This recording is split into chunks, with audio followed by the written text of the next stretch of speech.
Hi friends, welcome back to my channel.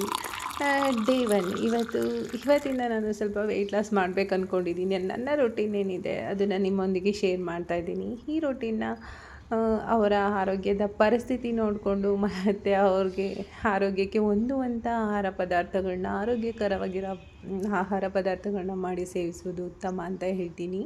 ನಾನು ಬೆಳಗ್ಗೆ ಎದ್ದ ತಕ್ಷಣ ಒಂದು ಜೀರಿಗೆ, ಮೆಂತ್ಯ ಮತ್ತು ಧನಿಯಾ ಆ್ಯಡ್ ಮಾಡಿಕೊಂಡು ಒಂದು ಕಷಾಯ ತೊಗೊತಿದ್ದೀನಿ.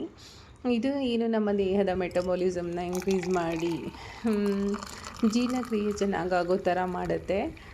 ಸೊ ಅದಾದಮೇಲೆ ನಾನು ವಾಕಿಂಗು ಹೋಗಿ ಬರ್ತೀನಿ. ನಾನು 10 ಗಂಟೆಗೆ ಟಿಫನ್ ಮಾಡೋದ್ರಿಂದ 9:30ಗೆ ಒಂದು ಗ್ರೀನ್ ಜ್ಯೂಸನ್ನ ತೊಗೊತೀನಿ. ಗ್ರೀನ್ ಜ್ಯೂಸ್ ಅಂತಲ್ಲ, ಯಾವುದಾದ್ರೂ detox drink, carrot, beetroot, apple juice ಇರ್ಬೋದು, ನೆಲ್ಲಿಕಾಯಿ ಜ್ಯೂಸ್ ಇರ್ಬೋದು, ಬುದ್ಗುಂಬಳಕಾಯಿ ಜ್ಯೂಸ್ ಇರ್ಬೋದು, ಅಥವಾ ಸೌತೆಕಾಯಿ ಮತ್ತು ಪುದೀನ, ಶುಂಠಿ ಈ ಥರ ಎಲ್ಲ ಆ್ಯಡ್ ಮಾಡಿಕೊಂಡು ಒಂದು ಜ್ಯೂಸನ್ನ ರೆಡಿ ಮಾಡ್ಕೊಂಡು ತೊಗೊತೀನಿ. ಅದು ಅರ್ಧ ಗಂಟೆ ಬಿಟ್ಟ ಮೇಲೆ ಟಿಫನ್ ಮಾಡಬೇಕಾಗುತ್ತೆ. ಟಿಫನ್ ಮಾತ್ರ ಫಸ್ಟು ಯಾರು ವೆಯ್ಟ್ ಲಾಸ್ ಮಾಡೋದಕ್ಕೆ ಟ್ರೈ ಮಾಡ್ತಿದ್ದೀರ, ಯಾವುದೇ ನಿಮ್ಮ ಟಿಫನ್ ಇರ್ಬೋದು, ಲಂಚ್ ಇರ್ಬೋದು, ಡಿನ್ನರ್ ಇರ್ಬೋದು, ಸ್ಕಿಪ್ ಮಾಡೋಕ್ಕೆ ಹೋಗಬೇಡಿ. ಯಾಕಂದರೆ ನಾವು ಸ್ಕಿಪ್ ಮಾಡಿದಾಗ ಏನಾಗ್ಬಿಡುತ್ತೆ, 1 ಗಂಟೆ 2 ಗಂಟೆ ತುಂಬ ಹಶ್ವಾಗ್ಬಿಡುತ್ತೆ. ಅವಾಗೇನು ನಾವು ಅದಕ್ಕಿಂತ ಹೆಚ್ಚು ತಿಂದ್ಬಿಡ್ತೀವಿ, ಅಥವಾ ನಾವು ಏನು ವೆಯ್ಟ್ ಲಾಸ್ ಜರ್ನಿ ಕಂಟಿನ್ಯೂ ಮಾಡೋಕ್ಕಾಗೋದೇ ಇಲ್ಲ.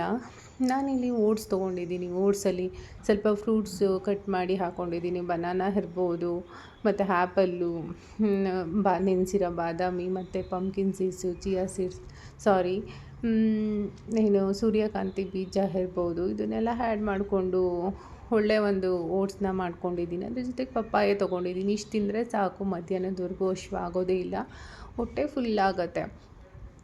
ಸೊ ಏನಾದರೂ ನಿಮಗೆ ಮಧ್ಯ ಹಶ್ವ ಆಗ್ತಿದೆ, ನಂಗೆ ಕಂಟ್ರೋಲ್ ಆಗ್ತಿಲ್ಲ ಅಂದ್ಕೊಂಡ್ರೆ ಒಂದು ಏನಾದರೂ ಫ್ರೂಟ್ ತೊಗೊಳ್ಳಿ.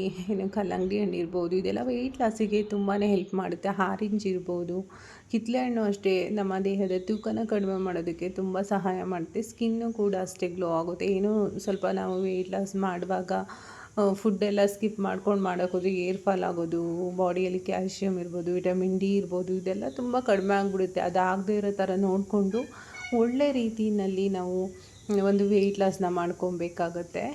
ಈಗ ನಿಮಗೇನಾದರೂ ಮಧ್ಯ ಹಶ್ವಾದ್ರೆ 1 2 ಅವರ್ಸ್ ಬಿಟ್ಟು ಒಂದು ಆರೆಂಜ್ ತೊಗೊಳ್ಳಿ, ಮತ್ತು 1 ಗಂಟೆ ಅಥವಾ 1:30 2 ಗಂಟೆ ಒಳಗಡೆ ನಿಮ್ಮದು ಏನು ಲಂಚ್ ಟೈಮ್ ಇದೆ ಅದನ್ನು ಮುಗಿಸ್ಕೊಬೇಕಾಗತ್ತೆ. ಈ ಲಂಚ್ ಟೈಮಲ್ಲಿ ನೀವು ಬಿಸಿ ಬಿಸಿ ಮುದ್ದೆ ತೊಗೊಬೋದು, ಚಪಾತಿ ತೊಗೊಬೋದು, ಮತ್ತು ಈ ಸಿರಿಧಾನ್ಯಗಳ ರೈಸ್ ಇರ್ಬೋದು, ಕೆಂಪಕ್ಕಿ, ಅನ್ನ, ಎಲ್ಲ ಮೊಳಕೆ ಕಾಳು ಸಾಂಬಾರು, ಇದನ್ನೆಲ್ಲ ಆ್ಯಡ್ ಮಾಡಿಕೊಂಡು ಒಂದು ಒಳ್ಳೆಯ ಊಟನ ತೊಗೊಬೋದು. ನಾನಿವತ್ತು ನನಗೊಂದು ಚಪಾತಿ ಸಾಲುತ್ತೆ. ಸೊ ಒಂದು ಚಪಾತಿ ತೊಗೊಂಡು, ಮತ್ತು ಹಾಗಲಕಾಯಿ ಪಲ್ಯ, ಅದರಲ್ಲಿ ಕಡಲೆಬೇಳೆ ಪ್ರೋಟೀನ್ ಕೂಡ ಇರುತ್ತೆ, ಸ್ವಲ್ಪ ಸೌತೆಕಾಯಿ, ಕ್ಯಾರೆಟು, ಮಜ್ಜಿಗೆ, ಕಡಲೆ ಕೊಬ್ಬರಿ ಚಟ್ನಿ. ಸೊ ಫುಲ್ ಆಗುತ್ತೆ, ನಂಗೆ ಸಂಜೆವರೆಗೂ ಆಗೋದೇ ಇಲ್ಲ. ಮತ್ತು ಒಂದು 4 ಗಂಟೆಯಿಂದ 5 ಗಂಟೆಯಲ್ಲಿ ಬಿಸಿ ನೀರಲ್ಲಿ ನಿಂಬೆಹಣ್ಣ ಹಿಂಡ್ಕೊಂಡು ತೊಗೊಬೇಕಾಗುತ್ತೆ. ಇದು ಏನು ಮಾಡುತ್ತೆ ಅಂದರೆ ನಮಗೆ ಪದೇ ಪದೇ ಹಶ್ವಾಗೋದನ್ನು ಕಡಿಮೆ ಮಾಡುತ್ತೆ. ಜೊತೆಗೆ ನಮ್ಮ ಸ್ಕಿನ್ ಕೂಡ ಗ್ಲೋ ಆಗುತ್ತೆ. ನಮ್ಮ ಜೀರ್ಣಕ್ರಿಯೆ ಆಗೋ ಥರನೂ ಕೂಡ ಮಾಡುತ್ತೆ. ತುಂಬಾ ಒಳ್ಳೆಯದು. ವೆಯ್ಟ್ ಲಾಸಿಗೆ ತುಂಬ ಹೆಲ್ಪ್ ಮಾಡುತ್ತೆ. ಹಾಗಾಗಿ ಅದನ್ನು ತೊಗೊಬೋದು. ಮತ್ತು ರಾತ್ರಿಗೆ ನಾನು ರಾಗಿ ಸೊಪ್ಪು, ಎಲ್ಲ ವೆಜಿಟೇಬಲ್ನ ಸೇರಿಸ್ಕೊಂಡು ರಾಗಿ ಸೊಪ್ಪು, ಮತ್ತು ಶಿವರಾತ್ರಿ ಹಬ್ಬ ಇರೋದ್ರಿಂದ ಈ ಸ್ವೀಟ್ಗೆ ಏನಂತಾರೆ, ಸೊ ಮರ್ತೋಯ್ತು.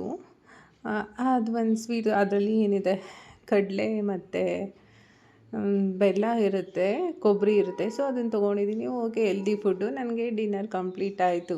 6 ಗಂಟೆಯಿಂದ 6:30 7 ಗಂಟೆ ಒಳಗಡೆ ನಿಮ್ಮ ಡಿನ್ನರ್ ಏನಿದೆ ಮುಗಿಸ್ಕೊಳ್ಳಿ. ಈ ವೆಯ್ಟ್ ಲಾಸ್ ಪ್ರತಿನಿತ್ಯ ನಾನು ಈ ರೆಸಿಪಿನ ಶೇರ್ ಮಾಡ್ತಿರ್ತೀನಿ. ಯಾರಿಗಾದರೂ ಇಷ್ಟ ಇದ್ದರೆ ದಯವಿಟ್ಟು ಜಾಯ್ನ್ ಆಗಿ ಅಂತ ಕೇಳ್ಕೊತೀನಿ. ವಂದನೆಗಳು.